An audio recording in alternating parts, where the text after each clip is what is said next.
Yang pertama, penjadwalan tanam. 35 hari dibagi 3. Waktunya sangat singkat. Panen, olah lahan, tanam. Apa mungkin? Nah, inilah.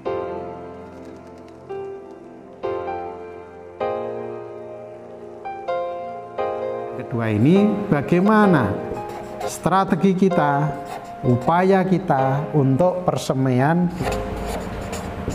pada saat nantinya kita mesti tanam, bibit sudah siap, ya. Karena hanya waktu 10 sampai 12 hari. Sehingga begitu panen harus segera olah lahan dan siap untuk ditanami kembali. Lah, tentu kalau kita melakukan persemian di lahan, lahan masih ada tanamannya. Taruhlah misalkan MT1, panennya tanggal 15 Maret. Ditambah 10 hari untuk tanam, berarti tanggal 25 Maret kita tanam MT2. Waktunya hanya 10 hari, 25 Maret MT2 harus tertanam. Kalau kita meski menyiapkan persemian di lahan, lahannya masih ada tanamannya, sehingga kita harus menyiapkan di luar lahan. Nah, ada pun tekniknya. Yang pertama, persemian dilakukan di luar lahan, memanfaatkan lahan pekarangan atau kebun kita atau halaman kita, atau rata-rata petani di desa lahan pekarangannya masih luas. Nah, kita melakukan persemian di halaman kita, di pekarangan kita. Kapan mesti melakukan persemian? Ya, kalau kita mentargetkan 25 Maret ini kita tanam, berarti kalau kita menghendaki usia tanam itu bibitnya umur 25, berarti 25 Maret ini dikurangi 25 hari. Untuk kita harus sudah siap tebar benih.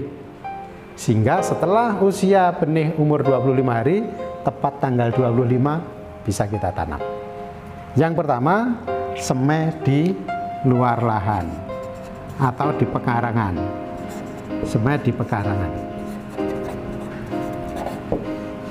Kemudian, nah, yang kedua itu menggunakan dapok. Dapok itu apa? Sitre, ya. Dapok sitre ini yang biasa kita gunakan untuk menyemai menggunakan mesin tanam itu. Menggunakan kelebihan dengan dapok ini bisa diratakan di halaman atau bisa di sistem sap. Jadi bertingkat-tingkat. Jadi kita siapkan para-para rak begitu, tingkat demi tingkat, itu bisa mempersingkat tempat, hemat tempat dengan menggunakan dapok ini. Kemudian yang ketiga, yaitu dengan kerjasama. Kerjasama dengan penyedia bibit. Artinya biasanya di beberapa tempat ada para petani pengusaha bibit yang itu kita ajak kerjasama. Mereka sudah menyiapkan lahannya, sawahnya untuk tidak ditanami, tetapi digunakan untuk jasa persemian. Sehingga kita bisa kerjasama, komunikasi, atau mungkin ada petani kita yang memang siap untuk dimanfaatkan lahannya satu hamparan, itu digunakan untuk persemian. Memang menyiapkan diri untuk tidak tanam padi, tetapi dari hasil dia menyiapkan bibit bagi petani yang ada di kelompoknya, itu nilai ekonomisnya juga sudah lumayan tinggi. Sehingga ini peluang usaha bagi petani yang siap untuk kerjasama. Ini yang ketiga. Kemudian yang keempat, yaitu dengan menyisihkan lahan kita seluas ukuran persemian. Memang sengaja tidak kita tanami. Itu kita tidak tanami karena apa? Memang ancang-ancang nanti pada saatnya semai, lahannya belum panen, tetapi persemiannya sudah bisa kita siapkan. Nah, kemudian yang berikutnya, bisa juga ini yang paling ideal dan akan dilaksanakan terutama di petani Tawangsari, yaitu dengan cara setiap menjelang panen, ya, jadi setiap menjelang panen itu tanaman padi yang sudah mulai keluar malai itu, walaupun belum tua, itu dicabut, kemudian disisihkan di sela-sela tanaman yang lain. Dicabut semuanya seukuran lahan persemian yang kita butuhkan, sehingga padi ini melanjutkan kehidupannya di tempat di sela-sela tanaman yang lain, lahan ini untuk persemian sudah bisa kita siapkan. Kita olah lahannya, tanaman yang di sini seiring tambahnya waktu untuk sampai bulir-bulirnya menjadi bernas, mentes dan siap panen, persemian ini sudah siap.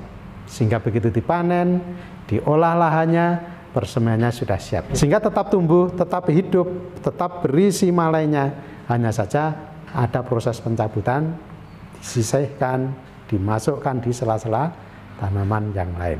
Sementara ini dua hal pokok yang mesti kita lakukan. Yang pertama tentang penjadwalan tanam. Artinya dari hitungan ini kita diajak untuk mengoptimalkan lahan kita. Kalau 1 tahun bisa 4 kali, kenapa harus kita tanam 2 kali? Kenapa mesti hanya 3 kali? Toh 4 kali bisa dilaksanakan. Tentu kita harus lebih ekstra keras, kerja lebih giat. Dengan kerja giat kita, pendapatan kita juga akan tambah.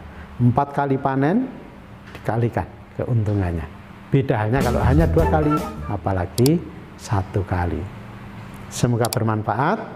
Hal-hal lain terkait dengan IP 400 insya Allah kami uraikan pada saatnya.